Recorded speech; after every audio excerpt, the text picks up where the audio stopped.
Une patiente des urgences m'a demandé d'appeler son mari. Elle m'a dicté son numéro. J'ai composé les chiffres et le nom de mon mari est apparu sur mon écran. Je croyais avoir tout compris à cet instant. En réalité, ce n'était que le début. Si vous aimez les histoires qui vous tiennent en haleine jusqu'à la dernière seconde, abonnez-vous. Tout a commencé 3 semaines plus tôt avec un simple ticket de métro. Ce soir-là, je rentrais d'une garde de 12 heures. J'étais épuisée, les pieds en feu, la tête vide. Et dans la poche du manteau de mon mari, j'ai trouvé un ticket de métro pour une station où il n'avait aucune raison d'aller. J'aurais dû le jeter. Je ne l'ai pas fait. Et ce petit bout de papier a tout détruit. Je m'appelle Nadia, infirmière depuis 10 ans à l'hôpital Saint-Joseph, mariée à Karim depuis 15 ans. 2 enfants, Yasmine, 12 ans, et Amine, 8 ans. Notre vie était ordinaire, pas parfaite, ordinaire. Karim travaillait beaucoup, moi aussi. On se croisait plus qu'on ne se voyait, mais on s'aimait, je croyais. Ce soir-là, un mardi de novembre, je suis rentrée à 22 heures. Karim n'était pas là. Message sur le téléphone, astreinte, rentre tard, mange sans moi. Comme souvent, j'ai accroché mon manteau. Et par habitude, cette habitude stupide de vérifier les poches avant de mettre au lavage, j'ai glissé la main dans la poche de son manteau à lui, resté sur la patère. Un mouchoir, des clés et un ticket de métro. Ligne 7. Station Corentin-Selton. Je me suis arrêtée. Karim travaillait dans le nord de Paris. Son garage de maintenance était à Aubervilliers. Corentin-Selton, c'était le 15e arrondissement, l'opposé exact de son trajet habituel. J'ai retourné le ticket, daté du vendredi précédent. Le vendredi où il m'avait dit qu'il était resté dormir chez son collègue Farid parce que la panne était trop longue à réparer. J'ai posé le ticket sur le plan de travail de la cuisine. Je l'ai regardé pendant 2 minutes. Puis je me suis dit, il y a forcément une explication. Je me suis couchée. Je n'ai pas dormi. Le lendemain matin, Karim est rentré à 7 heures, fatigué, barbe de 2 jours. Il m'a embrassé sur le front. Et là, j'ai tenu le ticket vers lui. « Tu es allé à Corentin-Selton vendredi ?» Il s'est immobilisé une seconde, ticket. Oui, puis Farid il a habite souri. là-bas maintenant, on a pris le métro ensemble après le boulot pour aller manger. Oui, Farid habite là-bas maintenant. On a pris le métro ensemble après le boulot pour aller manger. Je croyais que tu étais resté dormir chez lui directement depuis Aubervilliers. Il a posé son sac naturel, sans On a mangé accélérer d'abord. ni Et ralentir ses ensuite j'ai gestes. dormi là-bas. Pourquoi tu gardes On ce a mangé ticket? d'abord, et ensuite j'ai dormi là-bas. Pourquoi tu gardes ce ticket? Il me regardait avec ce sourire tranquille qu'il avait toujours. Ce sourire que je connaissais depuis 15 ans. J'ai posé le ticket. Pour rien. Je rangeais. Je rangeais. Il est parti sous la douche, et moi, j'ai regardé ce ticket encore une fois avant de le glisser dans le fond de mon tiroir. Pas à la poubelle, dans le tiroir. Je ne savais pas encore pourquoi. Mon corps savait avant ma tête. 3 semaines plus tard, en faisant le lit, j'ai trouvé autre chose. Quelque chose qu'on ne peut pas expliquer avec un collègue et un dîner improvisé. C'était un Samsung noir, glissé entre le matelas et le sommier, côté Karim. Pas son téléphone habituel, il avait un iPhone. Celui-là, je ne l'avais jamais vu. Je l'ai pris. Écran verrouillé. Code à 4 chiffres. J'ai essayé sa date de naissance. Refusé. J'ai essayé la date de notre mariage. Refusé. J'ai essayé la date de naissance de Yasmine. Le téléphone s'est ouvert. J'avais les mains qui tremblaient. Pas d'émotion visible sur mon visage. 15 ans d'hôpital m'avaient appris à maintenir une façade quand tout s'effondre à l'intérieur. Il y avait des messages. Une seule conversation, avec un contact enregistré sous un prénom, Garage Lefebvre. J'ai ouvert. Les messages n'avaient rien à voir avec un garage. Les enfants te réclament. Quand tu rentres, Adam a eu 18 à son contrôle. Il voulait te dire lui-même. Tu manques à tout le monde ici, Adam. Un prénom que je ne connaissais pas. Les enfants. Au pluriel. J'étais toujours assise sur le bord du lit quand j'ai entendu la porte d'entrée. J'ai refermé le téléphone, je l'ai remis exactement où je l'avais trouvé, j'ai lissé le drap. Karim est entré dans la chambre, il m'a trouvé debout, dos à lui, en train d'ouvrir la fenêtre. Il fait chaud. Tu fais quoi? Il fait chaud. Il fait 10 degrés dehors, Nadia. Il fait 10 degrés Je me dehors, suis retournée, je l'ai regardé droit dans les yeux. C'est quoi, Garage Lefebvre? Silence. 2 secondes. Un client. Pourquoi? Tu as un Tu as un second téléphone. Karim a posé ses clés sur la commode. C'est un téléphone de boulot. Lentement. On nous a demandé Il ne d'en avoir un fuyait pas séparé mon pour les regard. astreintes. C'est ça qui m'a le plus déstabilisée. Il me regardait en face. C'est un téléphone de boulot. On nous a demandé d'en avoir un séparé pour les astreintes. Je t'en ai pas parlé parce que c'est nouveau et que j'oublie ces choses-là. Qui est Adam? Il n'a pas hésité. Le fils du patron. Le fils du patron. Il fait un stage avec nous. Pourquoi tu as lu mes messages professionnels, Nadia? Il ne criait pas. Il ne se défendait pas avec de la colère. Il me posait une question comme si j'avais commis une faute. Et moi, j'ai failli m'excuser. J'ai trouvé le téléphone par hasard. Je voulais juste savoir à qui c'était. Il s'est approché. Il a posé la main sur mon épaule. La prochaine fois, tu me demandes directement. D'accord? Il m'a embrassé sur la joue et il est sorti. Je me suis rassise sur le lit et j'ai fait ce que je faisais rarement. J'ai pleuré. Pas de tristesse, de confusion. Parce que son explication était possible. Parce qu'il avait l'air sincère. Parce que j'avais envie de le croire. Mais les enfants te réclament. Ça ne s'envoie pas à un technicien stagiaire depuis un contact professionnel. 8 jours plus tard, à l'hôpital, une femme est entrée aux urgences. Et quand l'aide-soignante lui a demandé le nom de la personne à prévenir en cas d'urgence, j'ai entendu un nom que je connaissais. C'était un mercredi matin, service des urgences. Une femme, la trentaine, amenée par les pompiers suite à un malaise vagal dans la rue. Je l'ai installée au lit 12, teint pâle, respiration revenue à la normale mais encore chancelante, bien habillée, regard intelligent, légèrement perdu. Ma collègue Sophie faisait l'admission à voix haute, comme toujours. Votre nom complet, madame? Votre nom complet, madame? Iman Benali. Benali. Date de naissance? Iman Benali. 14 mars Date de naissance? 14 mars 1993. Une personne à prévenir en cas d'urgence? Mon mari. Sans hésiter, la femme a répondu « Mon mari, Karim Benali ». J'étais à 2 mètres d'elle, en train de préparer une perfusion. Mes mains se sont immobilisées. Benali, c'était notre nom de famille, Karim Benali. Mon mari s'appelait Karim Benali. Je me suis retournée lentement vers la patiente. Iman, 32 ou 33 ans, cheveux noirs, une alliance fine au doigt gauche. Je me suis dit, coïncidence. Ce n'est pas un nom rare. Il y a des milliers de Karim Benali en France. Je me suis approchée d'elle, voix professionnelle. Madame Benali, je suis Nadia, votre infirmière. Comment vous sentez-vous maintenant? Elle a Comment souri, vous sentez-vous fatiguée. maintenant? Mieux. Merci. C'est la première fois que ça m'arrive, ce genre de malaise. J'ai dû trop stresser cette semaine. Vous avez des enfants à récupérer quelque part, là? On peut appeler quelqu'un pas? Mon mari va s'en occuper. Il est flexible. Enfin, il dit qu'il est flexible. D'accord, on va s'occuper de ça. Elle avait souri en disant ça. Ce sourire-là que les femmes ont quand leur mari promet et livre à moitié. Je connaissais ce sourire. Je le faisais moi-même parfois. J'ai terminé ma journée normalement. Iman Benali est reparti en fin d'après-midi, une fois les examens revenus normaux. Le soir, dans la salle de pause, Sophie m'a rejointe. La patiente du lit 12 est passée te dire au revoir, elle te cherchait. J'étais en salle de soins. Sophie a baissé la voix. Dis, c'est pas le même nom de famille que toi? Benali? C'est courant comme nom. Elle n'a pas insisté. Sophie était perspicace. Elle savait quand ne pas creuser. Ce soir-là, en rentrant, j'ai cherché Karim Benali sur les réseaux sociaux, avec la ville, avec les filtres d'âge. J'ai trouvé un profil. Photo de profil, un homme de dos avec 2 enfants sur les épaules. Je n'ai pas vu son visage. Pas encore. Le lendemain, Iman Benali est revenue à l'hôpital chercher un document oublié. Et cette fois, elle avait une photo dans les mains, qu'elle voulait me montrer pour me remercier. Une photo de famille. Je l'ai regardée, et le monde a basculé. Iman est arrivée à 9 heures du matin, souriante, une boîte de gâteaux dans les mains. Je voulais vous remercier. Vous et votre collègue, vous avez été tellement gentils hier. Sophie a pris la boîte avec un grand sourire. Moi, j'observais Iman. Maintenant que je la regardais autrement, plus attentivement, je remarquais des choses. Sa façon de parler, posée, ses mains soignées. Ce quelque chose de solide et de fragile à la fois dans son regard. Elle a sorti son téléphone. C'est bête, mais j'ai voulu vous montrer. Hier, j'ai appelé mon mari. Il est venu me chercher avec les enfants. On a mangé tous ensemble après. Parfois, il faut un petit malaise pour se retrouver. Elle a ri doucement. Regardez comme ils sont beaux, mes 3 hommes. J'ai pris le téléphone. La photo avait été prise dans un parc. Une lumière de fin d'après-midi. Iman souriante, 2 garçons accrochés à ses bras. Et un homme. Un homme que je regardais tous les matins depuis 15 ans. Karim, mon Karim.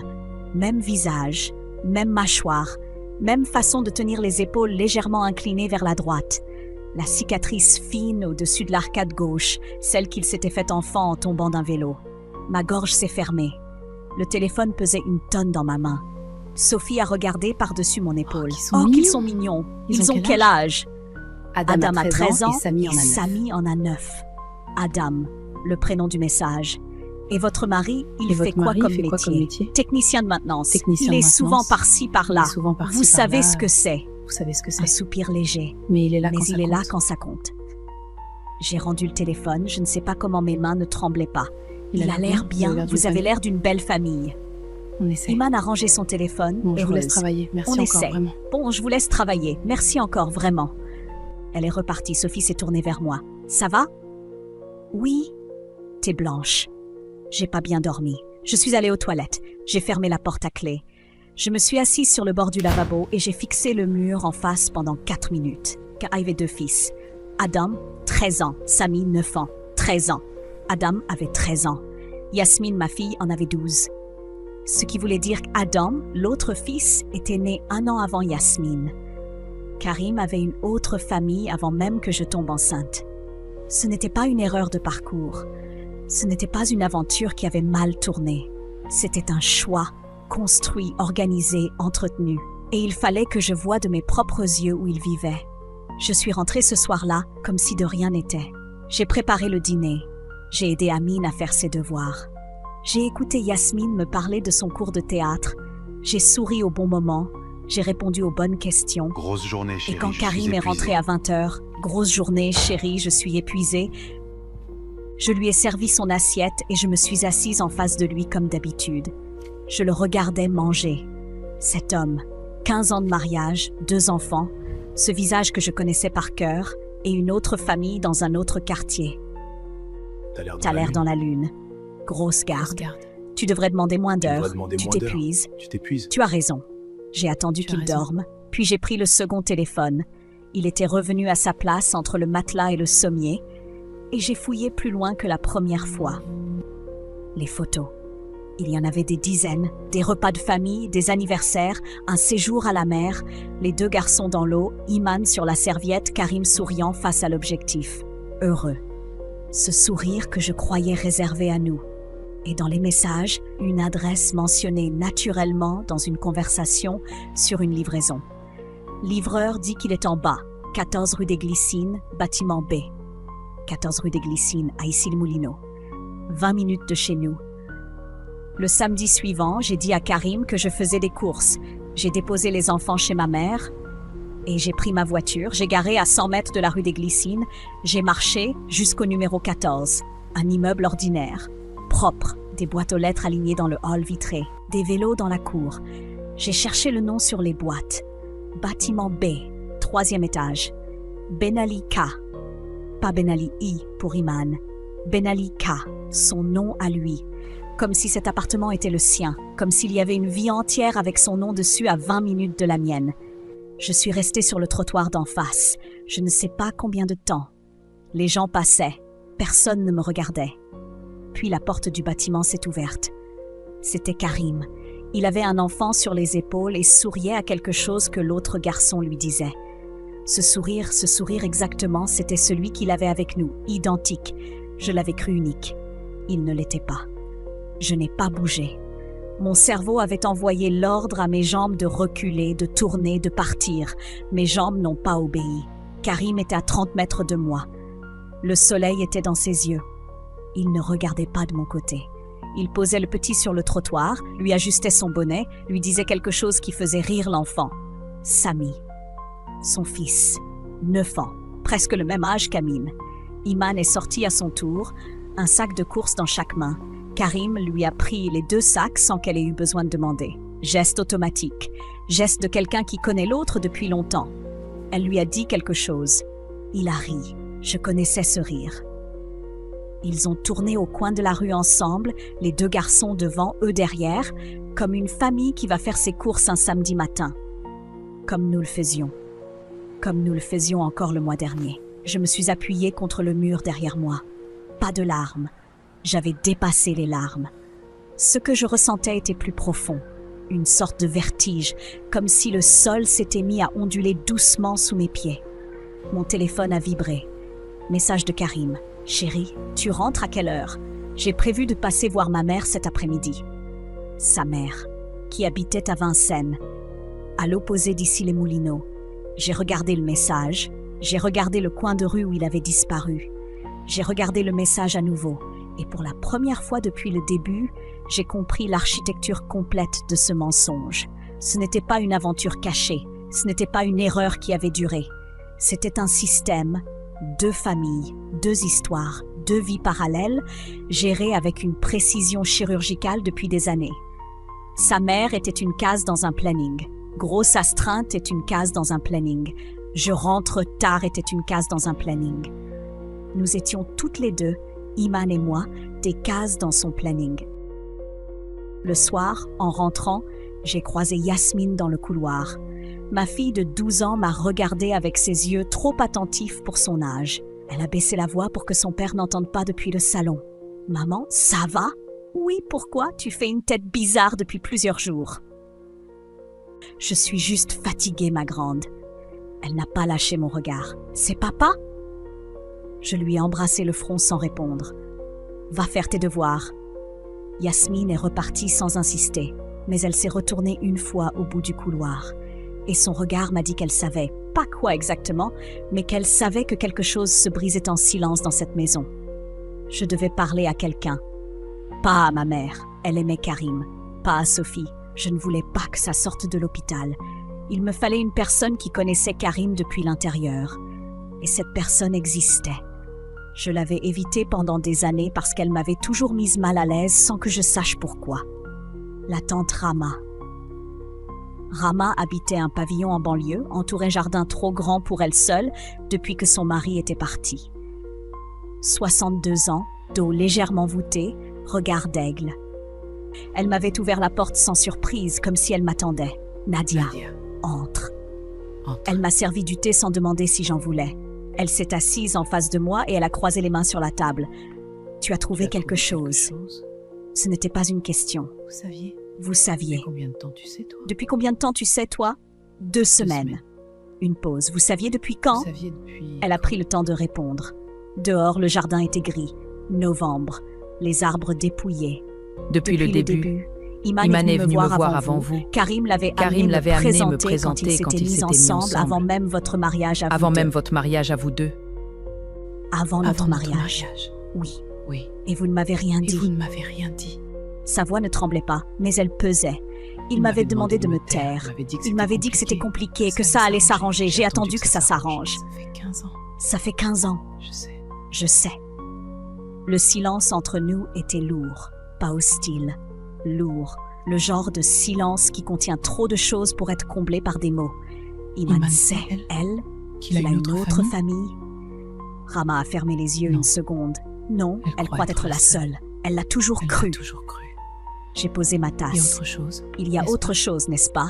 Vous avez commencé à parler et vous vous êtes arrêté.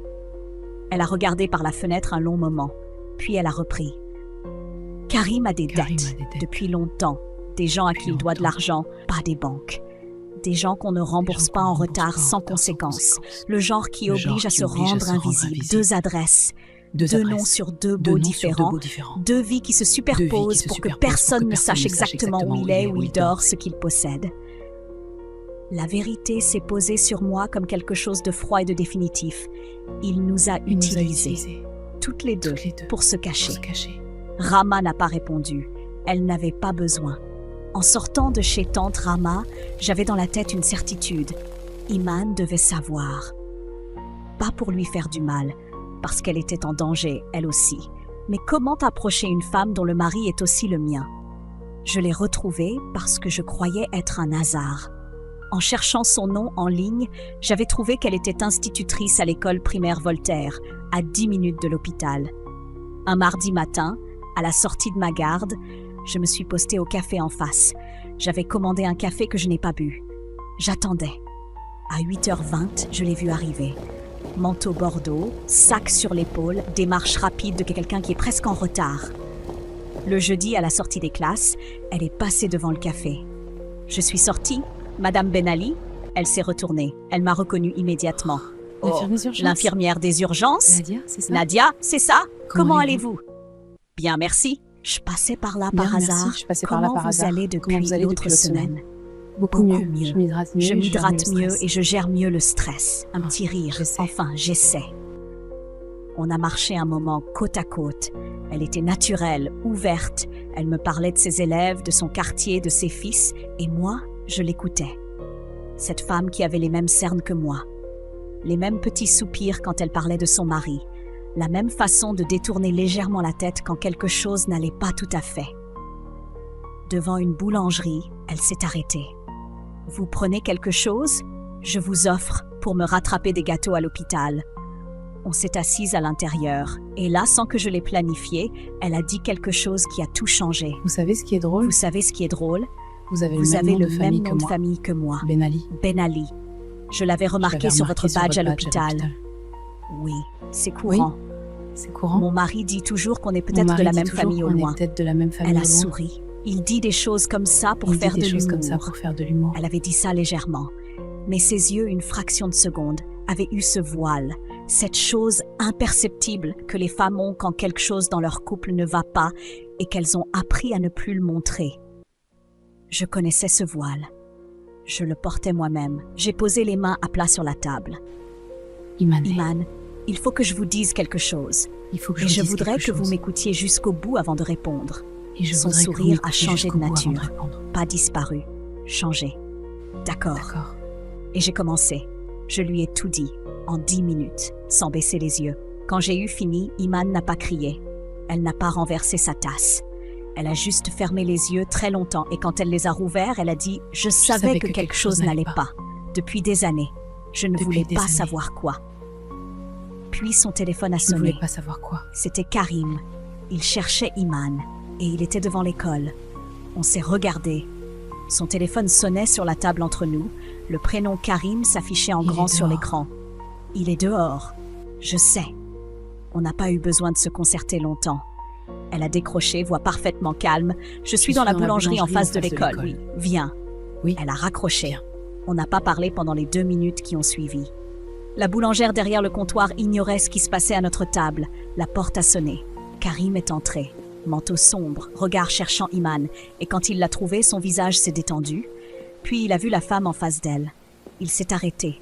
3 secondes, peut-être 4. Nadia, assieds-toi, Karim. Nadia. Il n'a pas bougé. Alors Iman a répété, la voix tranchante comme du verre. Assieds-toi. Il s'est assis. Assieds-toi. Et là, pour la première fois depuis 15 ans de mariage, j'ai vu Karim sans son armure, sans le sourire tranquille, sans les explications prêtes. Il était juste un homme assis entre 2 femmes qui savaient tout et qui n'avaient plus nulle part où aller. On n'est pas là On n'est pour pas là crier, pour crier. on est là pour comprendre On est une là pour chose. comprendre une chose. Il a voulu parler. Nadia, laisse-moi Nadia, expliquer. laisse-moi expliquer. Les dettes, Les Karim. dettes, Karim. Les gens à qui tu Les gens dois à de qui tu dois l'argent. de l'argent. Est-ce qu'on est en danger? Silence. Iman s'est penché vers lui. Réponds-lui. Il a passé la main sur son visage. C'est sous contrôle. J'ai négocié un plan de remboursement. Vous n'avez rien à Vous craindre. n'avez rien à craindre. Depuis combien de temps? temps? Depuis 7 ans. Depuis- Personne n'a parlé pendant quelques secondes. Au début, c'était début, une c'était erreur de jeunesse. Une dette de jeu. Une dette de jeu. Ça a grossi. J'ai eu Ça a peur. grossi. J'ai créé une seconde adresse pour J'ai être créé plus une seconde difficile à adresse pour être trouver. plus difficile à Et trouver. puis, Puis, je n'ai Et puis pas tu t'es attendu retrouvé qu'il avec deux finisse. vies et tu Et n'as puis plus tu t'es su comment retrouvé avec sortir. 2 vies et tu n'as plus su comment sortir. Il n'a pas répondu.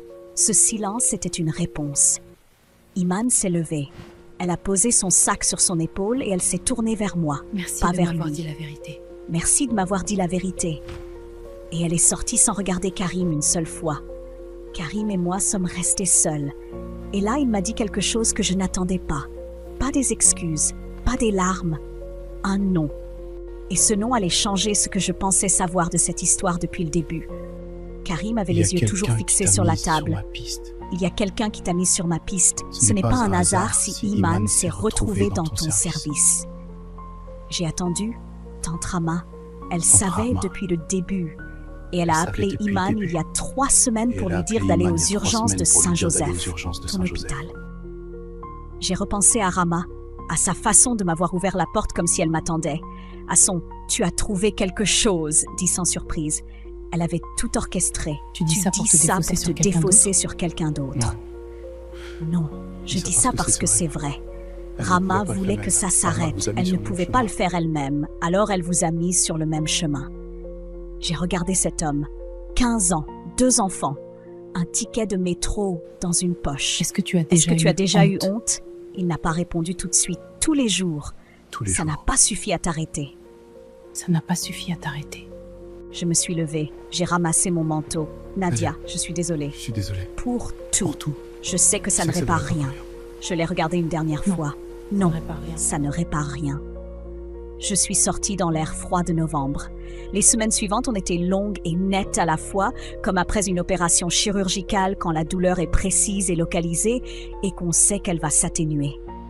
Karim a quitté les 2 appartements. Karim, voici l'accord avec créanciers. Avec ses Les conséquences sont réelles. Un vrai cette fois, Je avec comprends. un avocat. Je suis prêt. Pas de violence. Pas de drame spectaculaire. Juste les conséquences, une par une. Le divorce a été prononcé 4 mois plus tard. Iman a fait de même. On ne s'est pas revus immédiatement après. Ce n'était pas le moment. Mais un soir de février, elle m'a envoyé un message. « Mes fils vous demandent des nouvelles de l'infirmière Gentile. Je leur ai dit que vous alliez bien. C'est vrai ?» J'ai souri pour la première fois depuis longtemps. « C'est vrai. Et vos fils ?» Ils tiennent. Les enfants tiennent toujours mieux qu'on ne croit. Yasmine, elle, n'a posé qu'une seule question. Le soir où je lui ai dit que son père ne vivrait plus avec nous. Elle était assise au bord de son lit, les mains croisées sur les genoux comme une adulte. « Tu l'avais su longtemps avant de me dire quelque chose. Quelques semaines. Pourquoi tu as attendu? Parce que je voulais être sûre. Et parce que certaines vérités, on a besoin de les tenir seules un moment avant de les partager. Yasmine a hoché la tête lentement. T'aurais dû me le dire plus tôt. Je suis pas un bébé. Je lui ai pris la main. Je sais, tu ne l'as jamais été. Ce que j'ai appris de tout ça, et je sais que c'est étrange à dire, c'est que les mensonges les plus solides ne s'effondrent pas à cause d'un grand geste. Ils s'effondrent à cause de petites choses. Un ticket de métro dans une poche, un prénom entendu dans un couloir d'hôpital, une photo tendue avec le sourire de quelqu'un qui ne sait pas encore. La vérité ne crie pas. Elle attend. Et quand elle arrive par la porte que vous n'aviez pas surveillée.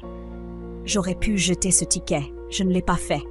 Et ce petit bout de papier a tout changé, pas juste ma vie. La vie d'une femme que je ne connaissais pas et qui est devenue, à sa façon, la seule personne qui comprenait vraiment ce que j'avais traversé. Si vous êtes encore là après tout ça, merci. Abonnez-vous pour ne pas manquer la suite et dites-moi en commentaire, est-ce que Nadia a bien fait? Vous auriez fait quoi à sa place?